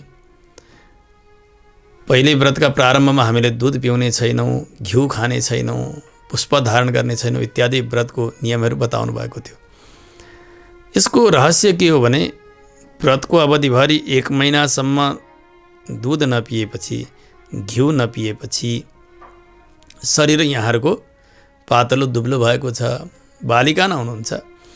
त्यसकारणले यो व्रत सकिने बित्तिकै हामीलाई त्यस्तो खिरान्न दिनुपर्छ भनेको, त्यो शरीर पनि त चाहियो भगवानको भजन गर्नलाई, शरीर पनि त तगडा हुनुपर्छ नि। व्रत सकिएपछि फेरि हामीले त्यो व्रतमा जति बाँधेका चिजहरू हुन् तिनलाई खुलाउँछौँ, त्यो हामीले भोग गर्छौँ भन्ने एउटा बाह्य अर्थ हो। यसको अन्तरङ्ग अर्थ त एकछिन पछाडि हामीले सुन्ने नै छौँ। त्यस पछाडि अन्तिममा भन्नुभयो गोपिनीहरूले, प्रभु हजुरका साथमा भएर हामीले यो अत्यन्तै आनन्दको भोग भोग्ने छौँ, त्यस्तो कृपा हजुरले गरिबक्स्योस्। यो भोगमा शीतलता भनेको के हो भन्दा अत्यधिक त्यसमा अनुराग, त्यो अत्यन्तै उपयुक्त भोग भयो भने त्यसैलाई भोगको शिशिरता भनेर जान्नुपर्छ। हजुरका साथमा भएर यो क्षीरान्न भोग गऱ्यौँ हामीले भने आहा कति आनन्द हुन्छ, यही नै हो भोगको शीतलता भन्ने। यस प्रकारको भाव गोपिनीहरूले भगवानका सन्निधिमा व्यक्त गर्नुभयो। अझै यसको भित्री अर्थमा प्रवेश गर्दा ध्वन्यर्थद्वारा धेरै प्रकारका रहस्यहरूलाई आचार्यहरूले उद्घाटन गर्नुभएको छ। जसरी भगवान आफूबाट विमुख भएका व्यक्तिलाई सम्मुख गराउनका लागि समर्थ गुणवाला हुनुभयो। 4 प्रकारका अघि हामीले सुन्यौँ। एउटा नैत्यानुसन्धानका कारण विमुख हुने, प्रणय रोषका कारण विमुख हुने, अर्को वैरभाव गरेर विमुख हुने, अर्को उदासीन भएर विमुख हुने। यी सबैलाई भगवानले आफ्ना गुणद्वारा आफूतर्फ फर्काउनुहुन्छ भनेर जो सुन्यौँ, यहाँ आचार्य सार्वभौम पनि यसै गरिकन सबै प्रकारका विमुखजनहरूलाई आफूतर्फ उन्मुख गराउनेवाला हुनुहुन्छ। यो तात्पर्य सम्झनु पर्यो। जसमा उदासीनता छ अथवा मात्सर्य भरिएको छ, त्यस्ता आफूलाई विद्वान मान्ने व्यक्तिहरू यस्ता ज्ञानीहरूबाट टाढा हुन्छन्, परपर हुन्छन्। त्यसकारणले आचार्यले के गर्नुहुन्छ, आफ्नो त्यो अत्यधिक धेरै ज्ञान र त्यो वर्णन प्रक्रियाद्वारा तिनीहरूलाई आफ्ना अधीनमा गरेर फेरि आफ्ना बनाउनुहुन्छ। जस्तो कि भगवान् श्री भाष्यकार रामानुज स्वामीजीले आफूलाई नै पढाउनेवाला यादव प्रकाश, उहाँलाई पनि आफ्नो वैदुष्यका कारण, आफ्ना गुणका कारण फेरि आफ्ना अधीनमा गरेर शिष्य कोटीमा राखिदिनु भयो, शिष्य बनाइदिनु भयो। यतिराज सप्ततीमा बताउनुहुन्छ आचार्यले, स्वबलाद उद्धृत यादव प्रकाश, आफ्ना बलद्वारा यादव प्रकाशको पनि उद्धार गर्नेवाला शिष्य बनाएर भगवानको बनाएर यादव प्रकाशमाथि पनि भगवान् श्री रामानुज स्वामीजीले कल्याण गर्नुभयो। त्यस्तै प्रकारले यज्ञमूर्ति नाम गरेका थिए, अत्यधिक आफूलाई विद्वान मान्थे, तिनलाई पनि परास्त गर्नुभयो। अरू पनि धेरै धेरै विद्वानहरूलाई आफ्ना अन्त्यवासी शिष्यका कोटीमा ल्याएर राख्नुभयो। आफ्नो त्यो वैदुष्य, आफ्ना सदाचार, ती गुणहरूद्वारा नै आचार्यले यसरी आफूबाट विमुख भएकालाई सन्मुख गराइबक्सन्छ। श्री पराशर भट्टर स्वामीजीको चरित्रमा पनि आउँछ, अत्यधिक विद्वान हुनुहुन्थ्यो। एक षड्दर्शनाचार्य थिए, माधवाचार्य नाम गरेका वेदान्ती, तिनलाई परास्त गरेर आफ्ना शिष्य बनाउनुभयो पराशर भट्टर स्वामीजीले। यसरी आचार्यहरूले आफ्ना गुणद्वारा, विद्वत्ताद्वारा आफूबाट विमुख भएकालाई आफूतर्फ सन्मुख गराउनुहुन्छ। यो कुरा जान्न पर्यो। यसै गरी गोविन्द भनेर जो सम्बोधन गर्नुभएको छ गोपिनीहरूले भगवानलाई, यो पनि आचार्यमा घट्छ। गो शब्द नानार्थक शब्द हो, धेरै प्रकारका अर्थ छन् गो शब्दका। त्यस्तै प्रकारले यहाँनिर गाह बिन्दती गोविन्द,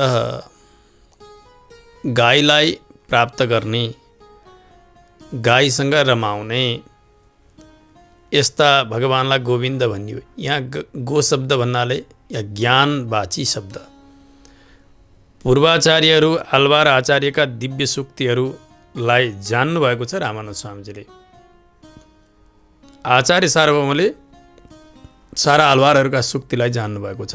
त्यो सूक्तिद्वारा अत्यन्तै प्रमुदित हुनुहुन्छ, आनन्दित हुनुहुन्छ। त्यसकारणले यहाँनिर गो शब्दको ज्ञान अर्थ, त्यस्ता ज्ञान सम्पादन गर्ने आचार्य, ज्ञानी, त्यसमा पनि विशेष गरिकन आलवार आचार्यहरूका दिव्य सूक्ति, त्यसमा निष्ठा भएका र त्यसद्वारा प्रसन्न भएका आचार्यलाई नै यहाँनिर गोविन्द भनेर सम्बोधन गरिएको हो। आचार्यका सन्निधिमा पुगेर जुन सम्मानको कामना यहाँ शिष्यहरूले गर्दै हुनुहुन्छ, गोपिनीहरू भनेका शिष्यहरू, भगवान आचार्य, रहस्यमा यही नै जान्न पर्यो। त्यसमा पहिला त्यो यहाँ लगाउने बालाको कामना गर्नुभएको थियो। आचार्यका सन्निधिमा शिष्यले गएर सदैव हात जोडेर बस्नुपर्छ, विनित भएर बस्नुपर्छ। हातको गहना भनेको अञ्जली हो। प्रणाम गरे भने त्यो हात सुशोभित भयो भनेर शास्त्रले बताएका छन्। अञ्जली प्रथमा मुद्रा, पहिलो मुद्रा भनेकै अञ्जली हो। यो उनको हातको आभूषण हो। यसै गरी त्यो आभूषण पनि आचार्यको कृपा भएन भने मिल्दैन। यसरी भगवानका अघिल्तिर, भागवतजनका अघिल्तिर, आचार्यका अघिल्तिर हात जोडेर रहनुपर्छ। यो कृपा, यो उपदेश पनि आचार्यबाटै मिल्ने हो। त्यसकारणले हामीलाई यस्तो बनाइदिबक्स्यो, सधैँ भगवत भागवत आचार्यका सन्निधिमा हात जोडेर रहन सक्ने स्थितिको बनाइदिनुहोस् भन्ने प्रार्थना हो। यो कर बलयको प्रार्थना। यसै गरी यहाँ लगाउने गहना जसलाई केयुर भनेर बताइएको थियो, यहाँ माथि आभूषण, यो के को सङ्केत हो? शङ्ख र चक्रको सङ्केत हो। आचार्यसँग प्रार्थना गर्दै हुनुहुन्छ, हजुरले शङ्ख चक्र प्रदान गरिबक्स्योस्, शङ्खचक्र लगाउनु नै यो भुजाको आभूषण हो। तापः पुण्ड्रस्तथा नाम मन्त्रो यागश्च पञ्चमः अमीहि पञ्च संस्कारा परमैकान्ति हेतवः। परमैकान्ति परम भागवतहरूको आभूषण बनेको शङ्खचक्र। शङ्खचक्र यो उपलक्षण मात्र हो। यसबाट पुण्ड्र, नाम, मन्त्र, याग आदि गरेका अरू 4 संस्कारहरूको पनि सङ्केत हो भनेर जान्नु पर्यो। यसै गरी कर्णभूषण, कुण्डल र माथि कर्णपुष्प 2 चिजको याचना गर्नुभएको थियो गोपिनीहरूले।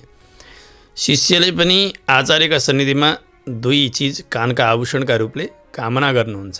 एउटा हो भगवत गुणानुभव प्रधान शब्दराशिहरू हामीले सुन्न पाऊँ। भगवानका गुणानुवाद गरिएका ती शब्दहरू यो एउटा कानको आभूषण हो। अर्को हो आचार्य वैभव प्रकाश गर्ने त्यस्ता शब्दराशिहरू हामीले सुन्न पाऊँ। यो हो यी 2 प्रकारका आभूषण भगवान र आचार्यका विषयमा सुन्न पाऊँ। यसबाट स्वतः भागवतको चर्चा यहाँनिर व्यञ्जित हुन्छ। भागवत आचार्यका गुणानुवाद सुन्न पाउनु नै कानको आभूषण हो, यो जान्नु पर्यो। यसै गरी हामीलाई पाउजु दिनुपर्छ भनेर गोडाको आभूषण पनि माग्नु भएको थियो गोपिनीहरूले। यो जीवात्मा जन्मदा मर्दा यसरी एउटा हिलामा दलदलमा फसेको छ हो संसारमा। आचार्य सन्निधानमा नजाउन्जेलसम्म यो जन्म मृत्यु चक्रमा गएको गई गर्छ। गुरुका सन्निधिमा पुग्यो, त्यहाँबाट ऊ कहाँ जान सक्छ? भगवानका सन्निधिमा जान सक्छ। यो घोडाको श्रृङ्गार अथवा पाउज भनेको के हो? गच्छाङ्घ्रि युग्मालयम, भगवानका मन्दिरमा जानु घोडाको श्रृङ्गार हो, गहना हो। आचार्य सन्निधिमा जानु, त्यस्ता ज्ञानीहरूका सन्निधिमा जानु नै घोडामा लगाइने जो पाउजु भनिएको छ त्यो पाउजुको सङ्केत हो। आचार्य भवनका सन्निधिमा पुग्नु, भगवानका सन्निधिमा जानु यो कर्तव्य हुन्छ। त्यसै गरी आचार्यले जे चाहनु भएको छ त्यस्तो सेवा गर्नु, अनि उहाँले जे आज्ञा गर्नुहुन्छ, जहाँ जा भन्नुहुन्छ त्यहाँ जानु आउनु इत्यादि सबै घोडाका पाउजु जस्ता आभूषण हुन् भनेर जान्नु पर्यो। होइन शरीर छ, घोडा छन्, तर भगवान कहाँ जाँदैन, आचार्य सन्निधिमा जाँदैन, भागवत गोष्ठीमा जाँदैन भने ती के हुन्? पादौ नृणाम तौ ध्रुव जन्म भाजौ। भगवानका नजिक नजाने घोडा, ज्ञानीहरूका सन्निधिमा नजाने घोडा ती रुख जस्ता हुन्। किन रुख पनि काहीँ हिँड्दैन जाँदैन नि, यसै गरी जानुपर्ने ठाउँमा यो गएन। घोडाको आभूषण भनेको भगवानको सन्निधिमा, आचार्यको सन्निधिमा जाने गर्नु। यस प्रकारका आभूषणको याचना गरिसकेपछि वस्त्र पनि चाहनुभएको थियो गोपिनीहरूले। हामीलाई धेरै वस्त्र दिनुपर्छ, धेरै पिताम्बर हामीले लगाउने छौँ। जस्तो कि आफूले वस्त्र लगाएर लज्जाको रक्षा गर्ने यो काम केवल मनुष्यले मात्र गर्दछ, पशुले गर्न सक्दैन। पशु त नाङ्गा हुन्छन्। शास्त्रले के भन्छन्? ज्ञानेन हीनः पशुभिः समानः। ज्ञान नहुने हो भने त्यो व्यक्ति पशु समान हो, निर्वस्त्र हो, नाङ्गो हो भन्ने यो अर्थ हो। बरबर मुनि स्वामीजीले पनि यही अनुसन्धान गर्नुभएको छ इतिराज विंशतिमा। वृत्त्या पशुर नरवपुस्तुहमीदृशोपि। वृत्तिले म पशु जस्तो छु, शरीर हेर्दाखेरि आकार चाहिँ मनुष्यको जस्तो छ, म नर पशु हुँ भनेर यही बताउनु। यामुनाचार्य स्वामीजीले पनि नृपशु भनेर आफूलाई नरपशु नै भन्नुभएको छ। जति बेलासम्म ज्ञान सम्पादन हुन्न त्यस बेलासम्म व्यक्ति पशु समान नाङ्गै हुन्छ। अनि त्यो ज्ञान आचार्यका सन्निधिमा पुगेर उपदेश ग्रहण गरिसकेपछि उसले पाउने हो। त्यो उपदेश मिलिसकेपछि उसलाई त्यो वस्त्र मिले झैँ ज्ञान मिल्ने हो। अब मात्र मनुष्य हुन्छ। मनुष्य हुनका निमित्त ज्ञान सम्पादन गरेको हुनु पर्यो। ज्ञानका निमित्त आचार्यको आवश्यकता छ। त्यसकारणले अहिलेसम्म जति बेलासम्म हजुरको सन्निधि प्राप्त भएको थिएन तबसम्म हामी संसारमा नाङ्गा पशु जस्ता भएर ज्ञानहीन भएर विचरण गरिरहेका थियौँ। हे गुरुदेव, अब आज हजुरका साथ हाम्रो मिलन भएको छ। अब बल्ल बल्ल हजुरका कृपाले हामी मनुष्य बन्न पाएका छौँ भन्ने यो एउटा भाव हो।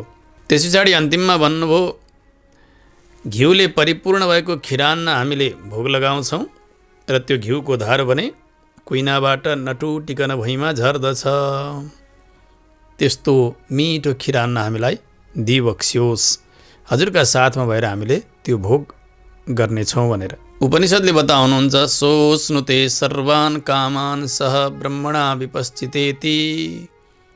मुक्तात्माले वहाँ गएर भगवानका कल्याण गुणको अनुभव भगवानका साथमा बसेर गर्नुहुन्छ, केवल आफूले मात्र गर्नुहुन्न, भगवान सहित भएर ती कल्याण गुणको अनुभव गर्नुहुन्छ। त्यहाँ मुक्तात्माले खाने चिज भनेको भगवानका गुणहरू। यसै कारणले उपनिषद्ले बताउनुहुन्छ, मुक्तात्मा वहाँ गएर प्रार्थना गर्दा भगवानसँग भन्नुहुन्छ, प्रभु अहमन्नादः अहमन्नादः अहमन्नादः, म अन्न खानेवाला हूँ, अन्न खानेवाला हूँ, अन्न खानेवाला हूँ। अन्न भनेको अद्यते आदरपूर्वकम उपभुज्यते इति अन्नम, जसलाई आदरपूर्वक स्वीकार गरिन्छ त्यो वस्तुको नाम हो अन्न। वहाँ ब्रह्म स्वयं भगवान अन्नका रूपले हुनुभयो। मुक्तात्मा अन्न खानेवाला, अन्न खानेलाई आनन्द हुन्छ, त्यस कारणले भगवान त्यहाँ अन्नका रूपले हुनुहुन्छ। भगवान हुनुहुन्छ भनेको भगवानका ती कल्याण गुणहरू नै मुक्तात्माका लागि भोग्य चिज हुन्, अन्न जस्ता हुन्। शास्त्रले यही नै बताउनु, उपनिषद्ले पहिल्यै बताउनु भयो, अन्नम ब्रह्मेति व्यजानात्, अन्न स्वयं ब्रह्म हुनुहुन्छ भनेर। त्यस कारणले ब्रह्मानुभव उहाँ गर्नुहुन्छ मुक्तात्माले। हामीले त्यसरी नै निरन्तर भगवत अनुभव गर्न पाइरहौँ, यही सङ्केत हो त्यो खिरान्न भोग लगाउने खाने भन्नुको तात्पर्य। मुक्त दशामा भगवानका कल्याण गुणको अनुभव मुक्तात्माले भगवानका साथमा भएर गर्नुहुन्छ। त्यस कारणले गोपिनीहरू पनि के भन्दै हुन्छ, हजुरसँग भएर हामी यति मिठो खिरान्न भोग लगाउने छौँ भनेर। दुग्धान्नलाई अत्यन्तै उत्तम बताइएको छ, किनभने कहिलेकाहीँ भनिन्छ नि, हो यसो दुधमा चामल हाल्नुपर्छ है आज, कोही आयो भने पनि सबैभन्दा ठुलो सम्मान त्यही नै हुन्छ। उत्तम भोजनमा त्यसलाई परिगणना गरिएको छ। भगवानको अनुभवको अपेक्षा भागवतजनको अनुभव अझै उत्कृष्ट हुन्छ भनेर बताइएको छ। केवल अन्न मात्रै त, त्यो चामल मात्रै बनाउँदा पनि हुन्थ्यो, दुधमै किन चामल त भन्दा त्यो दुध मिलाउनु भनेको भागवत अनुभव पनि हो। यसै गरी त्यहाँ घिउ लगाउने, घिउ पनि चप्लक्क हुने गरी लगाउने भनेर बताइयो। यहाँसम्म कि यहाँबाट चुहिएर कुइनाबाट भुइँमासम्म त्यो घिउको धारो झरोस् भनेर बताइएको छ। घिउ भनेको के हो? आचार्य गुणको अनुभव। त्यस कारणले अन्न मात्रै भगवान हुनुभयो, त्यहाँ भएको दुध भागवत हुनुभयो र घिउ आचार्य हुनुभयो। यसोस्ले स्वरूपानुरूप अनुसन्धान कस्तो हो भने भागवत आचार्य गुणको चिन्तन गर्नु, त्यस्ता महाभागवतहरूको चरित्रमा चुर्लुम्म डुब्नु, आचार्यका दिव्य चरित्रहरूको पान गर्नु, यसै गरी भगवानका दिव्य चरित्रहरूको गान गर्नु र पान गर्नु, यो नै घिउ र दुध पर्याप्त भएको अन्नको अर्थ हो। अनि कुइनाबाट घिउको धारो झर्नु, यसको चाहिँ अर्थ के हो भन्दा, व्यक्ति यात्रा गर्दैछ, प्रचण्ड गर्मी छ, मरुभूमि होस्, तिर्खाएको होस्, काहीँ जल पिउने ठाउँमा पुग्यो, कसैले जलदान गरोस्, माथिबाट लोटाबाट उसलाई हातमा जलको धारो लगाइदियोस्, बिचरा ऊ यसरी पिइरहेको हुन्छ, गटगट गटगट पिउँछ। अर्को व्यक्ति ऊभन्दा पनि तिर्खाएर आएको होस्, ऊ एकछिन पनि धैर्य गर्न सक्दैन, प्राणै जान आँट्यो भने यसरी पान गर्दै गरेका व्यक्तिका हातबाट अलिअलि बगेको त्यो पानीको धारो ऊ तलपट्टि थापेर पिउन सुरु गर्छ, किनभने प्राण रक्षा पहिलो हो नि त। अब त्यस पछाडि उसबाट बगेको छ भने अर्को तिर्खाएको आएकाले पिउँछ। अति तिर्खा लाग्यो, प्राण जान लाग्यो भने ऊ एकछिन पनि प्रतीक्षा गर्न सक्ने स्थितिमा रहँदैन। यस्तै प्रकारले यहाँ पनि कसरी जान्नु पर्यो त भने, भगवानको भागवत र आचार्यको जो अनुभव छ, त्यो अनुभव एक परम्परा सिद्ध अनुभव, गुरु परम्पराका क्रमले आउँदै आउँदै गरेको अनुभव, त्यसलाई नै व्यक्तिले पिउन चाहन्छ। त्यो पियो भने त्यो नै स्वरूपानुरूप पान हुन्छ। मनमुखी पान गर्न खोज्यो भने, जतासुकै चर्चा गर्न खोज्यो भने त्यो अबद्ध पनि हुनसक्छ। त्यस कारणले गुरु परम्पराद्वारा आएको पारम्पर्येण क्रियमाण अनुभव, आलवारहरूले जसरी अनुभव गर्नुभयो भगवानको, त्यसबाट पूर्वाचार्यहरूले जसरी गर्नुभयो, हुँदै हुँदै आचार्य परम्पराद्वारा जसरी आएको छ र अहिले हामी जसरी अनुभव गर्दैछौँ, हो यही नै त्यो घिउको धारो हो। कुइनाबाट चुइएको घिउको धारो भनेको यही नै हो, यो जान्नुपर्छ। यसरी अनुभव गर्ने हो भने अत्यन्तै आनन्दको अनुभूति हुन्छ। योभन्दा ठुलो आनन्द अर्को केही नै छैन। यही अर्थलाई स्पष्ट गर्नका निमित्त गोदादेवीले आज यो विशेष 27औं गाथाद्वारा भगवानको मङ्गलानुशासन गर्नुभयो। अब हामी यस गाथाको सङ्ग्राहक श्लोकलाई पाठ गरेर आजको प्रवचनलाई विश्राम गर्नेछौँ। वैरिव्राता बलेप क्षयकर भगवन् कृष्ण गोविन्द सम्प्रत्यस्माभिर्लिप्स्यमानां बहुमतिमनघां शृण्वशेषैः प्रशस्याम् पाण्यं सश्रोत्रपादं महितविविधसद्भूषणैर्भूषयेथा क्षीरान्नं प्राशयेस्त्वं वसनमपि धरे मेति वक्त्री गतिश्रीः। जय श्रीमन्नारायण।